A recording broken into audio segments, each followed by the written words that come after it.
Quali sono i criteri per calcolare il contributo dei genitori al mantenimento dei figli e alle spese straordinarie? Scopriamolo!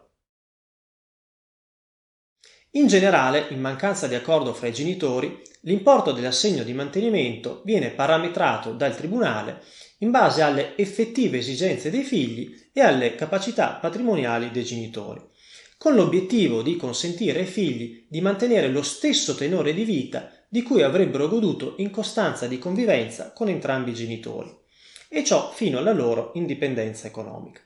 Del concetto di indipendenza economica parleremo in un prossimo video. Non esiste un criterio rigido e predeterminato per quantificare il contributo di mantenimento, né un tale criterio sarebbe in realtà possibile, perché ogni situazione familiare merita una valutazione a sé stante, ossia un esame puntuale e concreto del tenore di vita della famiglia e delle risorse dei genitori. In estrema sintesi, il Tribunale valuta la capacità reddituale e patrimoniale dei genitori, la presenza di beni mobili, immobili, investimenti, quote societarie, eccetera, se del caso anche tramite una CTU, indagini di polizia tributaria e dell'ispettorato INPS, il tutto per eventualmente accertare, ove ce ne sia il fondato timore, lo svolgimento di attività lavorativa in nero. Inoltre il Tribunale tiene conto dei tempi di permanenza dei figli con i genitori e se, come spesso accade, c'è un genitore prevalente, cioè che si occupa dei figli per un tempo maggiore rispetto all'altro, ecco che il Tribunale calcola un importo idoneo da corrispondergli proprio per ridurre il carico di spesa che il genitore collocatario inevitabilmente sopporta in via principale, vitto, alloggio, spese per vestiario, trasporti, eccetera.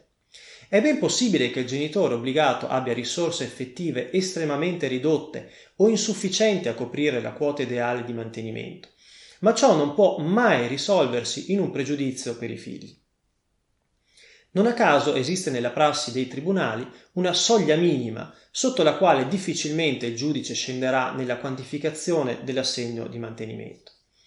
Ad esempio, un genitore con reddito zero, perché disoccupato o in cerca di occupazione, potrebbe essere comunque obbligato a corrispondere una minima somma mensile e quindi tenuto in sostanza ad elevare la propria capacità reddituale. In aggiunta al mantenimento ordinario di cui abbiamo fin qui parlato, il Tribunale esamina gli obblighi di contribuzione dei genitori anche alle spese straordinarie. In estrema sintesi, per spese straordinarie si intendono quelle che, per la loro rilevanza e la loro imprevedibilità, esulano dall'ordinario regime di vita dei figli in cui si collocano, invece, le classiche spese occorrenti per il vitto, l'alloggio, le esigenze basiche di accudimento. Con riferimento alle spese scolastiche e sanitarie, molti tribunali applicano dei protocolli per cercare di prevenire o quantomeno ridurre i conflitti fra i genitori. Ad esempio, il Tribunale di Verona differenzia le spese accessorie ma ordinarie, che devono essere rimborsate di regola nella misura del 50%, anche senza preventivo accordo.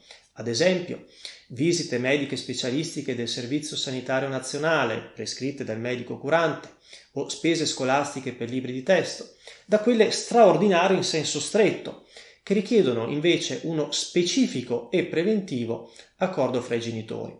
Ad esempio, tasse scolastiche richieste da istituti privati o cure sanitarie in regime di libera professione.